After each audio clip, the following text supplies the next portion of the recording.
Hi, and welcome to part 2 of painting horror clown shoes. Yes, that's what we're doing here. If you didn't see part 1, you should probably go and watch that. Um, I was just painting the other shoe, most of the other shoe. It's kind of a weird setup of videos. In any case. So I'm now painting Pennywise, and it's the new version from the remake. I have painted Pennywise before, but only the old version from the older movies. So this is the first time that I'm doing this version. When I do portraits, I pretty much always start with the eyes. They're pretty much always not right, and I end up going back and touching them up after I do more of the portrait. But I like to start there anyway. I don't know. I guess I find them they're important. If you don't get that part right, then no matter what you do for the rest of the portrait, it's probably going to look off. Like if you don't capture someone's right kind of eye shape and placement, I guess. I mean, you could say that about any part of the face, I suppose, but I like to at least know that I have the eyes mostly right before moving on. Like they're kind of the same size and they're in the right spot and all that, because they're tricky, especially drawing eyes. Obviously, it's hard to get them to match. I finally got around to actually watching the new It movies, kind of recently. I like them fine, I guess. I don't. I mean, I read the book when I was younger, like in grade school. I grew up reading a lot of Stephen King and stuff. I'm not sure if that's advisable necessarily, but I did. And so I'm used to the book, and obviously I really like the book. The movies tend to leave stuff out or change stuff because they kind of have to, or they'd be super super long, and there was already a really long 2-part movie. So but I liked it for what it was. I'm not always a fan of the Stephen King movie adaptations or show adaptations. They can be kind of hit or miss. Some of them, especially the made-for-TV things, are just questionable. But this, as far as movie adaptations go, it wasn't too bad. Also, as you can see, I'm using a lot of gray and dark colors on the face. It will go back and lighten up some parts a little, but I'm using a reference photo. I don't think I show it at any point, but I have reference photos that I'm looking at for both portraits because I'm not about to try and do some portraits from memory or anything. And you really shouldn't, for the most part, unless it's something that you're making up.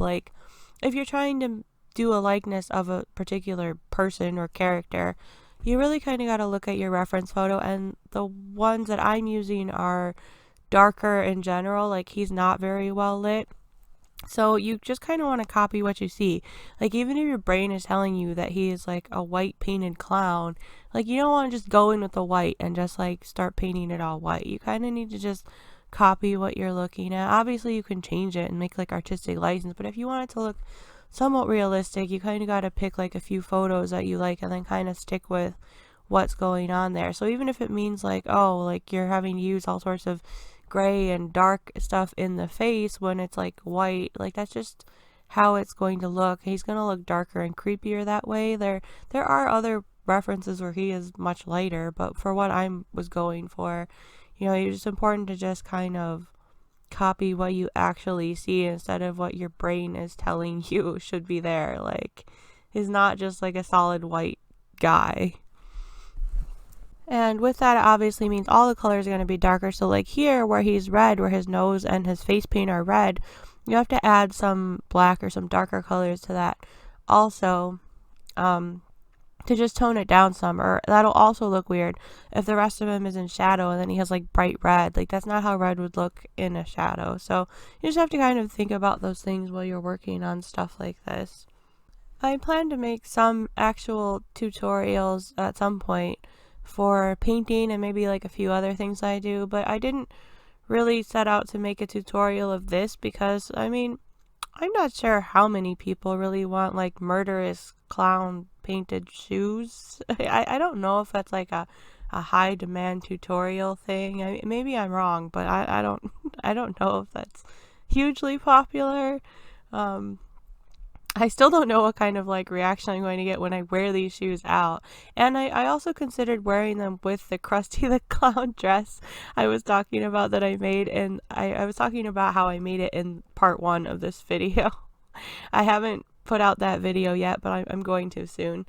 But I don't know. I'm just going to look like a lunatic, like covered in clowns. Like people are probably going to think there's something wrong with me if I decide to wear that as an outfit choice one day, but I don't know. Maybe for like party or something or around Halloween. Yeah, I don't really know where that's an appropriate outfit choice. Like I wear a lot of weird things, honestly, but even for me, maybe it's a little much if you just lump it all together. I'm not sure yet. We'll see. We'll see. I'm kind of tempted to like go get a red balloon or something and just like put all the clown things on and do like a photo shoot of that and put it on like Instagram or something, which by the way, at the moment I don't have an Instagram. I don't know why. Like I just haven't bothered. I don't have that much like that many pictures of things that I want to share. Like now I do because I want to make one for art related things and maybe weird photos like that of me wearing a bunch of clown things. Like I don't really know what that Instagram will be, but I'm going to work on setting that up soon also. Because I really want to have somewhere where I have all my photos. Because a lot of people I bump into in real life will ask me like, "Oh, I want to see your work," and I'm just like, I have pictures on my phone. Like I kind of need to have like some sort of social media where I just kind of have stuff that I've done all together. It would make things easier. I'm kind of getting into painting the forehead part now. I was kind of dreading doing that along with the hair portion of this because he has such a massive forehead. And he has like the paint up there, like he has face paint on, I guess, because clown, but it's like crackly and cracking up there, so you have to do like a texture kind of thing along with just all the colors and stuff. Like there's different shades up in the forehead part, so I was kind of nervous about doing that because it's not something I don't think I've done before, like doing some sort of crackly texture. I don't really know if I've had a reason to do that before. So I was like, I'm not entirely sure what I'm doing. Like I kind of know the idea of it, but actually executing it, I don't know. It ended up turning out okay, but what I did end up doing was just painting like a darker undercoat under the whole thing that's sort of like a bluish gray because there's a lot of like blue tones in the forehead part, like there's like a blue lighting type thing going on. So if you want to paint something with like depth, which is like goes for textures or really anything, like you want to start with like the darker colors underneath. So I'm trying to do like the base for the cracks and stuff. So then you can just keep layering lighter colors over that and it'll give you the depth of like the crevices and cracks in there. They're obviously going to be darker than all the other parts, so you kind of just need to start with that. Because if you just go and paint it all light and then try to paint like the cracks in later with a dark color, it won't really look as realistic as if you just layer it properly from the beginning. This video is quite long. I said that in the first part too, that both of these parts ended up being pretty long videos that I didn't really intend for that. That's just sort of how it turned out.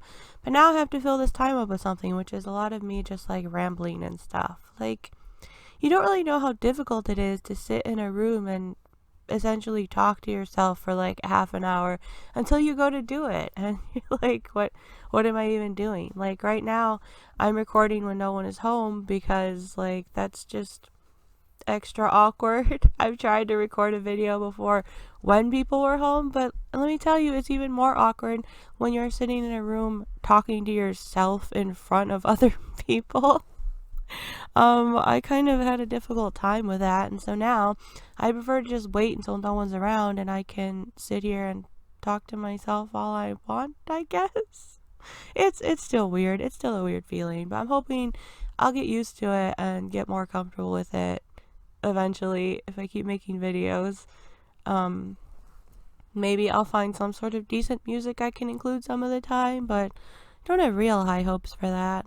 I had sort of intended to make some of my own music when I first decided that I wanted to make videos, but that kind of failed miserably. Like, first of all, I remembered how terrible I am at music, particularly playing the keyboard, which was what I had kind of thought of maybe doing it in the first place.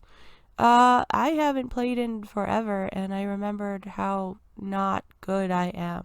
But on top of that, I couldn't actually get my computer to record from my keyboard. Like, obviously, I could just put it next to it with like a mic and play stuff, but it's gonna sound terrible. And there's supposed to be like chords where you could just hook it up and record directly, but none of them worked. I've tried like 4 different chords and like different ways of like hooking it up, and it just did not work at all. My computer absolutely refused to recognize it, so we're just gonna leave that idea alone forever, maybe. Let's just maybe not revisit that. I did want to maybe start recording intros or part of videos with me actually on camera, but I didn't do that for this one because this video was long enough as it is. It doesn't need an intro or anything. I was trying to cut it down as much as possible, but maybe for the future videos that I make, I might start doing that. I also only have one camera, so I'll have to change the setup a bunch. Like, I'll have to point it at me and then point it at the work and then point it at me if I want to do that. But yeah, that's just kind of what I have to work with for a while. Like, my phone isn't really good enough to record anything on, and I never have memory to record much video anyway. And I only have this one camera that was like one of the cheapest ones they could get that would probably still work, and it took me forever just to be able to get that. So I can't go get like an extra one to make that easier. We'll just have to kind of work with what we have for now. I'm glad I can even have that one now so that I can film what I'm working on, because I wanted to make videos for a while, but I kept trying to figure out how I'm going to get a camera, and I didn't know how to work anything, including the camera or any of the software or anything. So I've been learning as I go, which it's been fine. It hasn't been as difficult as I thought it might be. Like, it's kind of intimidating at first to try and learn how to do everything at once, basically, but I've been figuring it out. I don't want to jinx it, but so far today, at least, my audio is working, because for my last couple of videos, it's been a total mess. It was just like not lining up with the videos no matter what I did, and it kept like kind of messing up while I was doing the audio like a million times. I had to just kind of try to record it all in one take, or it would screw up everything. So far, that it's been fine today. I'm doing the audio for both part 1 and part 2 today. I'm trying to upload both of them tonight. So far, it's been actually okay, and I'm hoping it stays that way, because man, that's annoying to try and sit there and just do like one take for the entire thing. I meant to explain before that, like, ordinarily when you paint things, it's a good idea to do the background first. Obviously I didn't here. That's part of what I'm doing the background for both of the shoes in this video. I don't think I show all of it because it's kind of unnecessary. Like, you're just kind of painting them the same and painting in colors. So that's part of what I tried to cut down to like make this video slightly shorter. But I didn't actually have a plan. Like, I wasn't sure what I wanted to do for the background until I had got like the portraits and the other stuff done. I kind of just had to see it before I could really decide on a color and like a design for the background. Like, at first I was thinking, do I want to do solid black? But then I was like, well, it's kind of boring, and I don't really think I want to do that. And plus, it wouldn't really stand out as much because there's like black in a lot of the stuff that I'm doing, and I decided to outline the details on the sides in black. So obviously if I did like a black background, you couldn't see that at all. So I ended up deciding on red, which like you'll see later, but it's actually a background that I did for a previous Captain Spaulding painting that I did a while ago, and I just really liked how it turned out, so I decided to kind of do the same thing for these.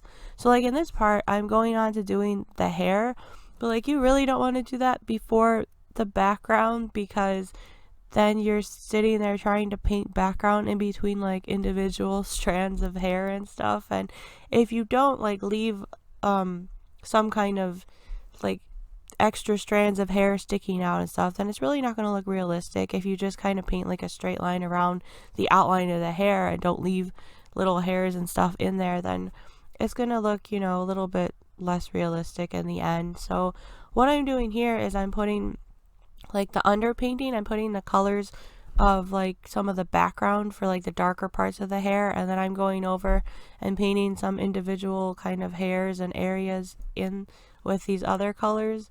But what I don't do is I don't do the final details and like little individual hairs and highlights and that kind of stuff until after I do the background.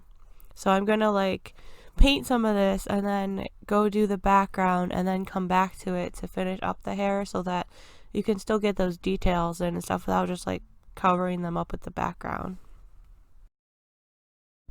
Oh, I also wanted to mention that in both of these paintings and like pretty much all the work I do, you'll see me like stick my fingers into it a lot. Like I'll just be like tapping stuff with my fingers instead of the brush. I do that because, well, if I kind of like make a mistake or paint like a little bit over like a part that I didn't want to, I'll just go in and like scrape that off real quick with my nail sometimes, because honestly it's just a lot faster and easier than trying to like paint over it with the other color and then paint back with like the right color. And like if you just scrape it off, like it's usually okay. I mean, if it's like a huge mess, then no, but if it's just like a tiny smudge, then it's kind of easier. Same with like I dab stuff with my fingers, so like if I put down a color and it's too light or too dark, like if I'm layering it over another color, if I just tap it with my finger, usually like you can just take off a little bit of that paint you just put down. It's way faster and easier. Like if you keep trying to smear it around with the brush, you'll end up maybe putting like too much paint down. So if you just tap it with your finger, you can kind of just take off a little of the paint and fix it a little. So I do that a lot. It's just a habit that I developed. My art teacher used to yell at me all the time because I would do that with oil paints as well, and she'd yell at me for sticking my fingers all in the oil paint, because they're not really the best for your skin. You're not supposed to get them all over yourself, but it's just like a habit that I continue to do with everything that I use. I try not to now with like oil paint if I use it and stuff, but you know, sometimes it happens. But yeah, for the sides of these shoes, obviously I did the little paper boat on the one side, and the other side I did the red balloon, and then I put "We All Float" down here because, you know, obviously. And I did the dripping blood on the back of both of the shoes. I was trying to figure out what I want to do for the back, and I decided I should kind of make them match, because the rest of the shoes don't, like the things on them don't really match each other. So I decided to just have something that was consistent with both of them. So I did like a bit of dripping blood, because I mean, kind of goes with it. And as you can see here, I decided on like a darker red color for the background color, because I just thought it was a nice contrast with all the rest of the stuff on them. I'm going to go back and add some stripes and stuff to it. So, but this is just, I wanted to paint down a base color for all of it first, so that's just what I'm doing here. I think you can also see in parts that like I left the paper inside the shoes, so they came with like crumpled up paper in them, and I decided to just leave that in there because it helps to hold their shape. Like if it hadn't had that, I probably would have stuffed them in there myself, because it's easier obviously if you have some sort of like backing inside, so they aren't just all squishy when you're trying to work on them. And obviously I did paint both of the backgrounds at the same time, because it's just easier that way. If you mix up like a big batch of the color you want to use and then just go ahead and do it, you can make sure the shoes actually match, and you don't end up with like two slightly different colors or whatever, unless that's what you want. But I kind of wanted them to be the same, so I just decided it would be easiest to just do all the background work at the same time after I did most of the rest of it. Oh, I also forgot to say that another thing that I figured out that I should have done from the beginning was put tape around the edges. I was just like, oh, I don't really need to bother. Like, I'll just be careful. It'll be fine. No, like, I'm never careful. Like, why did I expect that would be fine? Like, I ended up getting paint along the bottom edge a lot. Like, I didn't really want to do that. I ended up painting it later because I didn't really want to leave it like a sloppy mess with like paint smears all over it. But if I had done it right in the first place, I could have just blocked it off so I wouldn't make a mess. And in the future, I'll probably end up doing that. I just drew out the stripes quick before I painted them. I just took a pencil and kind of put the stripes where I wanted them because I didn't trust myself to freehand a bunch of stripes and have them look anything alike or go in the same direction at all. That wasn't something that was going to happen, so I knew I needed to draw those on first. I draw most of what I do first. Like, I'm not good at just like freehanding stuff and hoping for the best. It doesn't really turn out well, so yeah, I just make sure I kind of draw stuff where I want it first. Sometimes you paint over some of it while you're working, and that's fine, but like at least you have an idea of where you're going with stuff. It makes it a lot easier for me. You might also notice on that side that I didn't actually finish the string of the balloon because for some reason I started to paint it in black, and I was like, I don't think strings are usually black, so I'm gonna go back to that later. I just like left it alone. I'm just gonna paint over it later. I figured I might as well do the background first also, instead of trying to paint around a individual string. That would be kind of dumb also, so I just left that alone for now. I'm just doing these stripes with a darker red, so I think I used the same paint I used for the background, just added more dark colors to it. I was still basically figuring it out as I went along. Like, after I did these stripes, I ended up going back and outlining them with black, and I add like some splotches to them to like make them look kind of dirtier, I guess. It was a technique that I used on my other painting before. I wasn't positive that I wanted to do the exact same thing here, but I did kind of end up doing that. Like, after it was on, you just kind of have to look at it and think like what you might want to change or how you might want to make it look different. I painted in the backs around the drippy blood parts with the dark red also. I didn't think I want to do like more stripes. I just decided to keep that part solid. I plan to actually show some of my sketching processes in future videos. I didn't for this one because I mean it was long enough as it is, and like I was saying before, the sketches like took me a few tries, but for some of them I think I want to kind of show how I sketch it, although I never do like a full project first. I know some people will have like their whole painting just like they'll do it in a sketchbook first, like completely like basically how they want the whole thing to look with colors and everything. I really don't do that. Like, I kind of I guess I mostly hate working on the same things more than once, or like having to repeat stuff. I know you're supposed to. I know that's how you learn, or how you like picture what you want done before you start working on the actual things, but I don't. Like, I usually just kind of draw them out. Sometimes I'll do a quick sketch in a sketchbook or something. A lot of times I'll just go straight to the canvas or whatever and start drawing what I want. It ends up with me having to erase and move stuff a lot, but it's fine. For some reason coming up, I show how I made the paint that I used for the background, and I used a tiny piece of kitchen sponge to do this splotching onto it. And then I went back with like a lighter red and did it with a brush, like, and the darker stripe. So I kind of went with a darker, almost black red over all of it, and then I decided to do a few dabs of like a lighter red in the darker stripes, if that makes sense. Kind of. I only briefly showed it. I cut out a lot of the process of me doing it because I just did the exact same thing on both shoes, really, and it was a little monotonous. So now I'm going back and just adding the details to the hair that I was talking about, like adding some highlights, and I'm kind of just like blocking in some of the colors and then going back and adding some individual hairs and highlights. I was going to show like my actual palette more maybe in some of the videos to like show how I make colors or what colors I'm using, but for this video I hadn't cleaned it off, so there's like a million colors all over it from previous stuff. I probably need to fix that and actually have a clean palette to work from, just for the sake of like working better, but also if I want to show it without it being confusing, because there's some color that I used like months ago still on there somewhere. That wasn't like that wouldn't be a very clear demonstration of anything except for what a mess I am, really. We're getting close to being done. Just kind of like I'm working on the hair pretty much forever. Hair just, it takes a long time, really.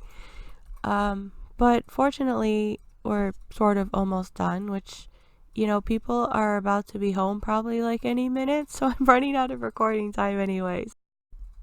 Has anyone noticed I've had like 3 different sets of nails done during this video? That's how long it took me to do. It took me like a few weeks. Like I don't actually compulsively like change my nails every day.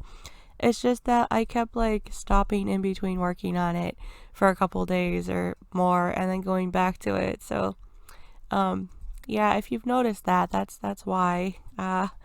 I tend to change my nails like kind of often, especially if I'm going to be filming like this, but you know, I don't like compulsively change them daily. I'm just slow at making videos. But I do try and paint them when I know I'm going to be filming like this, because it drives me nuts, honestly, sometimes when people are making like these super like close-up art videos of stuff and their hands or nails are like a mess, like where they look kind of like dirty or just like they haven't cut their nails in a long time. I feel like if people have to stare at my hands for this long, I should at least just like slap a coat of polish over it or something. So I did the edges with black here around like all these, not inside the shoes, but just around here. Like I just decided to fill it in with black and around the bottom trim that I got paint all over previously. And that's pretty much it. And if you made it this far, thank you so much for watching. I know it was super long. These are the finished shoes. I really like how they turned out. I'm super happy with it. I did spray them with clear coat, which I'm going to show quickly at the end, like what I used. I just took them outside. I stuffed more newspaper in them to not coat it. And then I sprayed them down with like a couple coats. I just followed the directions. But yeah, thank you so much for watching, especially if you actually made it through both parts. I'm going to try to make slightly shorter videos in the future. But yeah, I appreciate all of you so much. And I hope you have a good day. And I'll see you next time, hopefully soon. Bye, everyone.